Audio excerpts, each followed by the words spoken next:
Hey everyone, ready for a deep dive into the story of Netflix? Oh, yeah. We're going to be unpacking Marc Randolph's journey. The co-founder. Yes. Yeah.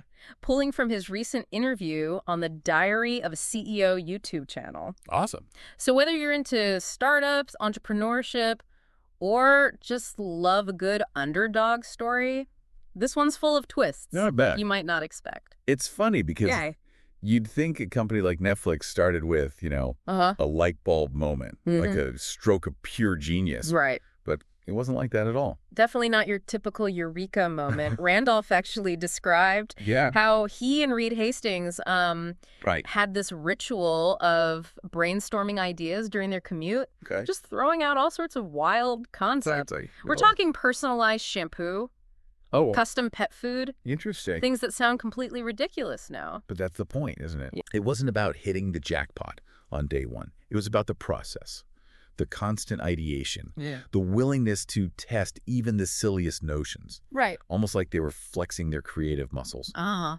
getting ready for the real deal. And speaking of the real deal, Okay. the validation for that DVD by mail idea Uh-huh. was surprisingly low tech. Oh, really? They literally mailed a CD to themselves just to see if it would arrive intact.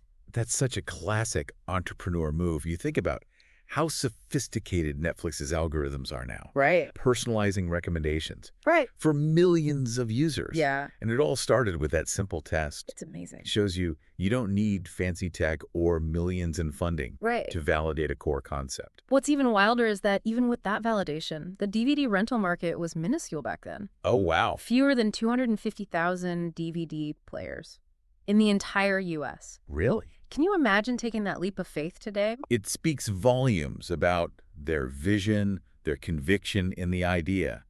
They saw the potential of DVDs even when the market was almost non-existent. Wow. And remember, this was back when Blockbuster was king. Oh my gosh. Yeah. Talk about David and Goliath scenario. Oh, and speaking of Goliath, did you know they almost sold Netflix to Amazon in 1999 Really? for a measly $10 to $15 million? Wow. They even met with Bezos himself Oh, wow. at Amazon's headquarters, which Randolph described as bet. kind of chaotic, Mm-hmm. with Bezos having this almost uncontrolled laugh. I can't even picture that. Imagine the alternate reality. Yeah. Where that deal went through. Right. No Netflix, no streaming wars as we know them. Crazy. It really makes you think about the sliding door moments in history, doesn't it? Absolutely. But even after dodging that bullet, there were internal challenges. Yeah. The decision for Hastings to become CEO Oh, right. was a pivotal moment for Randolph. It's interesting because most narratives focus on the founding team, staying together through thick and thin. Yeah. But here you have Randolph stepping back, recognizing that a different skill set was needed to take Netflix to the next level. Uh-huh. That kind of self-awareness is rare, Yeah. especially when egos are often tied to the businesses we build. And then, of course, came the dot-com crash, Oh, which threw a massive wrench into their plans. yeah. Suddenly, they were facing $50 million in losses, with only $5 million in revenue. That had to be a wake-up call. It absolutely was.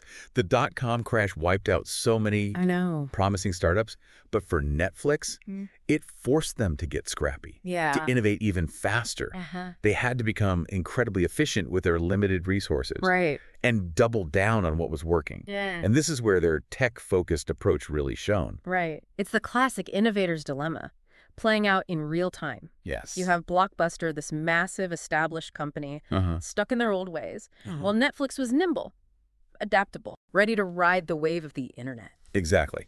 To break down the innovator's dilemma a bit, Yeah. it's essentially the idea that successful companies can fail when they refuse to adapt to new technologies or changing market trends. Right. And in this case, Blockbuster was so focused on their brick-and-mortar stores that they completely missed the boat on the potential of online streaming. And just as they were finding their footing, Blockbuster finally decided to fight back. Oh, no. It was almost game over for Netflix. Oh, wow. When Blockbuster launched their own hybrid online storefront model. Talk about a close call. Blockbuster with their resources I know. and brand recognition could have easily crushed Netflix at that point. But As luck would have it, Blockbuster made a critical error. What happened? Their CEO at the time, John Antioco, championed this new digital strategy. Okay. He even managed to turn the company around. Really? Making it profitable for a short time. But then, due to a disagreement with the board, he was forced out. Oh, no. And their new CEO completely abandoned his vision. Oh, wow. Pulling the plug on their online efforts. It was a decision that would ultimately seal their fate. Sometimes. Yeah. The difference between success and failure comes down to the most unexpected events. Right. Who could have predicted that a leadership change at Blockbuster would be the lifeline that Netflix needed? It really makes you wonder how many groundbreaking ideas never see the light of day because of factors completely outside of our control. It's a humbling thought, for sure. Yeah. And it speaks to the resilience and adaptability that Randolph and Hastings displayed throughout their journey. They faced numerous setbacks, near misses, and moments where it would have been easier to give up. But they persisted, they pivoted, and they ultimately built a company that would revolutionize the entertainment industry. That's a great point. Speaking of resilience, we were also going through a period of immense financial pressure. With losses piling up, revenue barely trickling in. Right. They even considered selling the company to Blockbuster. Oh, wow. Can you imagine the irony? Talk about a sliding doors moment. Yeah. It's fascinating to hear Randolph describe those dark days. I know. The agonizing decisions they had to make just to keep the lights on. Right. They laid off a third of their workforce. Oh, wow. Cut costs wherever possible. Right. And were constantly scrambling for funding. And remember, this was during the aftermath of the dot-com bubble burst. Oh, right. Yeah. Venture capitalists were spooked, and funding for startups had dried up. It was a brutal time. Yeah. For any tech company. Yeah. Especially one that was still trying to prove its model. But Netflix persevered. Right. And their commitment to innovation ultimately paid off. Their subscription model, Yes. for example, was a game changer. I know. Remember those annoying late fees from Blockbuster? Oh, yeah. Netflix turned that pain point into a competitive advantage. Right. Offering unlimited rentals for a flat monthly fee. It was a stroke of genius. Right. By removing that friction. They created a much more enjoyable and convenient experience for customers. And it paved the way for the streaming empire we know today. But even with the success of the subscription model, they were still facing an uphill battle. Right, because Blockbuster wasn't going down without a fight. And their final attempt at competition was actually pretty brilliant. What was it? They launched this hybrid model, combining their vast network of stores with an online rental service. Interesting. They called it Total Access. Right. And it really put the pressure on Netflix. It was a legitimate threat. Yeah. And for a while, it looked like Blockbuster might actually pull off a comeback. Their stock price soared. And they were signing up new subscribers at a rapid pace. It was a wake-up call for Netflix that they couldn't afford to get complacent. As we mentioned earlier, a twist of fate intervened.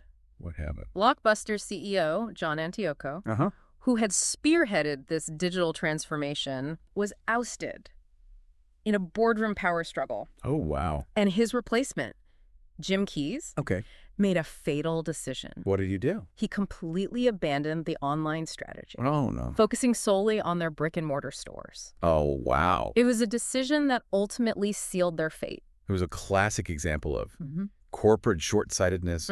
They had the opportunity to become a dominant force in the online rental market. Right. But they squandered it. And it opened the door for Netflix to become the streaming giant we know today. It's incredible to think how close Netflix came to disappearing. Not once, but multiple times. But through it all, they never lost sight of their vision. They believed in the power of streaming. They embraced innovation. And they were willing to take risks.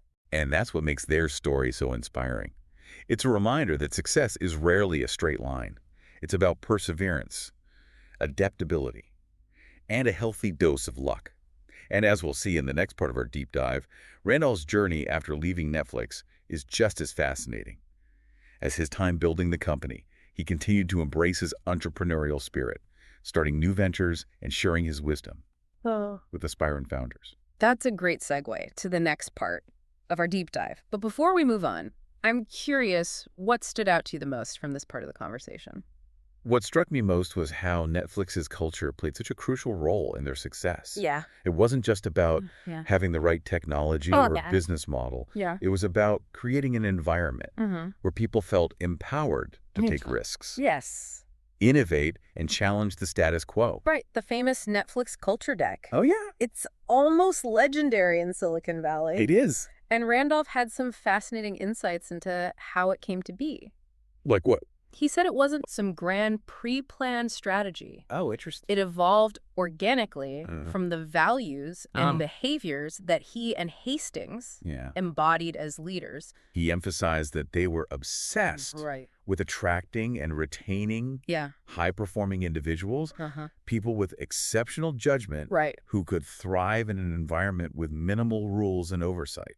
And this approach was reflected in everything, Interesting. from their hiring process Uh-huh. to their expense policies. Well, Randolph actually shared a funny anecdote about realizing the absurdity of traditional expense reports. really?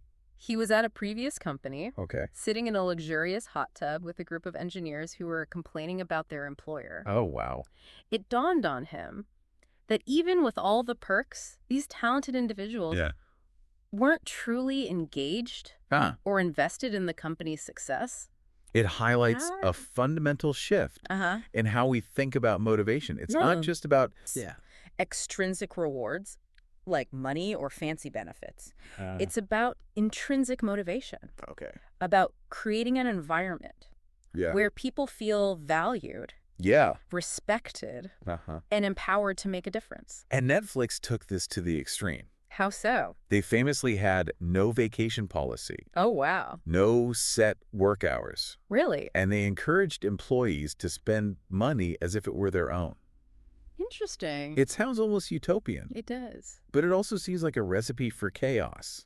It's definitely not a model that would work for every organization. Right. It requires a very specific type of culture, Yeah. one built on trust, Right. transparency, Uh, and a shared commitment to excellence. Randolph was very transparent Yeah. about the challenges of implementing this culture. What were some of them? He said they were constantly refining it, learning from their mistakes, Okay. and making adjustments along the way. One of the key challenges Yeah. was striking the right balance. Between freedom and accountability, Right. how do you ensure that people are making responsible decisions without resorting to micromanagement Right. or bureaucratic rules? They addressed this by being incredibly selective Uh-huh. in their hiring process. Right. They focused on finding individuals with strong judgment, Interesting. people who could be trusted to make the right call even in ambiguous situations.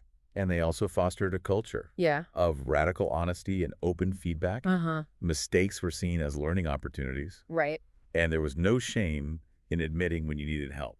It's interesting how Randolph's personal experiences shaped his views on leadership and culture. In what way? He talked about how his father, Okay. a traditional risk-averse investor, Uh-huh. initially couldn't grasp the world of startups and venture capital. Oh, wow. It created this generational divide Right. where his father saw his entrepreneurial pursuits as reckless and irresponsible. That's a dynamic Yeah. many entrepreneurs can relate to. Right. There's often a disconnect between the traditional corporate world Yeah. and the fast-paced, uncertain world of startups. But what's heartwarming is that Randolph's father eventually came around. Oh, good. He witnessed his son's success firsthand, Okay. and he began to understand the value in pursuing unconventional paths. It's a reminder that sometimes the best way to change someone's perspective Yeah. is to show them, not tell them. Uh-huh. And in Randolph's case, his actions spoke louder than words. Sadly, just as Randolph's career was taking off, Yeah. his father was diagnosed with a brain tumor. Oh, no. It was a bittersweet time, Okay. filled with both professional triumph Yeah. and personal loss. It made him reflect on the fragility of life Uh-huh. and the importance of pursuing what truly matters. It's a poignant reminder that success isn't just about achieving external goals. Right. It's about living a life Uh-huh. that's meaningful and fulfilling. And sometimes that means making difficult choices, taking risks, Yeah. and defying the expectations of others. And speaking of difficult choices, Mm. we have to talk about the dot-com crash Oh, yeah. and how it nearly wiped out Netflix. Right. Yeah. They were bleeding money, laying off employees, and staring down the barrel of bankruptcy. That's scary. Randolph described it as one of the darkest periods in the company's history. They were losing $50 million a year Yeah. with only $5 million in revenue. Wow. Imagine the pressure they were under. I know. It would have been easy to throw in the towel, Right. to accept defeat. They even considered selling the company to Blockbuster, Really? which in hindsight would have been a colossal mistake. It's mind-boggling to think how close they came Right. to selling for a fraction of what Netflix is worth today. Yeah. But they dug deep, Uh-huh. they persevered, and they emerged from the dot-com crash stronger than ever. And one of the key decisions that helped them survive Yeah. was their shift to a subscription model. Oh, right. It was a radical departure from the paper rental model that dominated the industry. It was a brilliant move. Right. By eliminating late fees, Mm-hmm. they removed a major pain point for customers Yeah. and created a much more appealing value proposition. It also allowed them to generate recurring revenue, Right. which was crucial for their financial stability. Yeah. And it paved the way for their eventual transition to streaming. But let's not forget the role that Blockbuster played Yeah. in Netflix's success. Their final attempt to compete, Yeah. the Total Access program, Uh-huh. was actually a pretty savvy move. They did. They combined their vast network of stores Yeah. with an online rental service, Right. creating a hybrid model Uh-huh. that posed a real threat to Netflix. It was a classic example of a large established company Right. leveraging their existing assets to try and catch up Yeah. with a disruptive innovator. And for a while, Uh-huh. it seemed like they might actually succeed. Blockbuster was signing up new subscribers at a rapid pace, Yeah. and their stock price was soaring. But as we discussed earlier, a leadership change at Blockbuster proved to be their undoing. Right. The new CEO abandoned the online strategy, Oh, wow. focusing solely on their brick-and-mortar stores. It was a decision that ultimately sealed their fate. It was a classic case Yeah. of corporate short-sightedness. Mhm. They had the opportunity to become a dominant force Right. in the online rental market. Yeah. But they squandered it, Yeah. and it paved the way for Netflix to become the streaming behemoth we know today. It's incredible to think how a series of seemingly unrelated events, Right. from a leadership change at Blockbuster Yeah. to the dot-com crash, Right. all conspired to create the perfect conditions for Netflix's rise to dominance. It's a testament to the fact that success is often the result Hmm. of a complex interplay of factors, Right. both internal and external. Mm. And it's a reminder Yeah. that even the most meticulously crafted plans Uh-huh. can be derailed by unforeseen circumstances. But through it all, Randolph and Hastings remained focused on their vision. Right. They believed in the power of streaming, they embraced innovation, and they were willing to take risks. And that's what ultimately set them apart. And even after achieving such phenomenal success, Yeah. Randolph chose to step down from his role at Netflix in 2003. Wow. He recognized Mm-hmm. that his strengths lay in building something from scratch, Uh-huh. in disrupting the status quo. Right. He wasn't content to rest on his laurels. He wanted to keep pushing the boundaries, Yeah. to explore new possibilities. It's a testament to his entrepreneurial spirit, his insatiable curiosity, and his desire to make a lasting impact on the world. Absolutely. Stepping away from something that you've poured your heart and soul into Yeah. takes a tremendous amount of self-awareness and courage. And it speaks volumes about his leadership style. Right. He wasn't clinging to power or prestige. He was focused on what was best for the company. Yeah. Even if it meant stepping aside. Yeah. And this decision ultimately allowed him to pursue other passions. Like what? He went on to co-found another successful company, Looker Data Sciences, Right. which was acquired by Google in 2019. It's proof that his entrepreneurial spirit wasn't a one-time fluke. He had a knack for identifying opportunities, Right. building great teams, and creating innovative products. And throughout his journey, he's consistently emphasized the importance of work-life balance, Yeah. of prioritizing relationships, and personal well-being. He's a firm believer that you can achieve great things Yeah. without sacrificing your personal life. He famously maintained Right. a non-negotiable Tuesday night date night Oh. with his wife. Throughout his time at Netflix, Yeah. it was a sacred ritual that he refused to compromise, Yeah. even during the most hectic periods. It's such a powerful example of setting boundaries Yeah. and prioritizing what truly matters. Right. It's easy to get caught up in the whirlwind of work, especially in the fast-paced world of startups. But Randolph's commitment to his personal life reminds us that success is about more than just building a billion-dollar company. It's about living a life that's balanced, fulfilling, and meaningful. It's about finding joy in the journey, Yeah. not just the destination. And it's about recognizing that true success is measured not by external metrics, but by the impact we have on the lives of others. Exactly.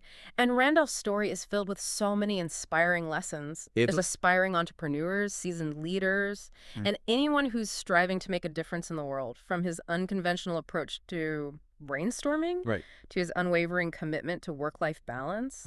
He embodies a truly unique perspective on success. And as we delve into the final part of our deep dive, let's keep in mind the broader questions that the Randolph story raises. How do we foster a culture of innovation and risk-taking? How do we balance ambition with personal well-being? And how do we stay true to our vision, even when faced with seemingly insurmountable challenges? Those are profound questions that we'll continue to explore as we wrap up this fascinating deep dive into the mind of Marc Randolph. But before we move on, I'm curious to know, what resonates most with you from this part of our conversation? What insights or lessons have stood out to you? For me, it's that idea of embracing imperfection and rapid testing. Remember how Randolph and Hastings literally mailed a CD to themselves in the early days? It wasn't about having a flawless product right away. It was about getting something out there and learning from it. Exactly. And this test and learn mentality permeated everything they did at Netflix. They were constantly experimenting, analyzing data, and iterating based on customer feedback. It's such a powerful lesson. It is. For anyone in business, really. And it ties into what he said about sloppy tests being more valuable than perfectly crafted ones. Interesting. He argued that the core essence of a good idea will shine through. Even if the execution is rough around the edges. It's a liberating perspective. It is. It frees us from the fear of perfectionism and allows us to move faster, to iterate more quickly. And it's a reminder that failure isn't the opposite of success. It's a necessary step on the path to innovation. Another thing that really stuck with me was Randolph's emphasis on recognizing when it's time to let go, to step back, and allow someone else to lead. His decision to hand over the CEO reins to Hastings was a pivotal moment. It was. Both for him personally and for the future of Netflix. It's a lesson that many founders struggle with. Right. It's natural to feel a deep sense of ownership over the companies we create. Yeah. But sometimes our greatest contribution is knowing when to step aside and empower others to lead. He also offered some really insightful advice on work-life balance. Oh, yeah. Especially for entrepreneurs who are often caught in the always-on mentality. That non-negotiable Tuesday night date night with his wife is such a simple yet profound example. It is. It's a reminder that we can achieve great things in our professional lives without sacrificing our personal relationships or well-being. And it goes beyond just scheduling date nights. It does. He talked about the importance of being present, of disconnecting from work, and truly engaging with the people we love. It's about setting boundaries and making conscious choices about how we spend our time and energy. And this ties into his broader philosophy of focusing on what you can control. He used a great analogy of running for a plane. Sometimes, no matter how hard you run, you can miss it. It's about recognizing that there are certain things outside of our control. And instead of stressing over them, we should focus on the things we can influence. It's a powerful reminder to let go of the illusion of control and to prioritize our efforts on the areas where we can make a real difference. And as we wrap up this deep dive, it's worth reflecting on.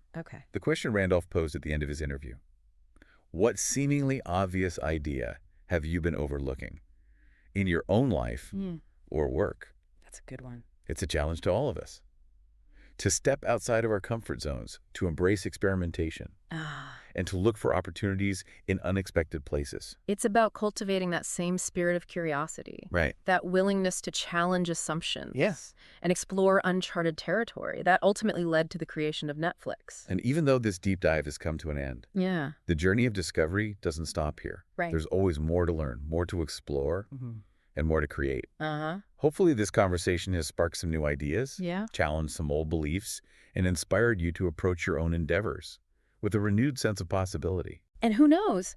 Maybe, just maybe, it's helped you uncover that seemingly obvious idea Right. that's been hiding in plain sight, waiting to be brought to life. So go out there, experiment, iterate, and never stop learning. That's great advice. Thanks for joining us. Yeah, thanks for joining us on this deep dive.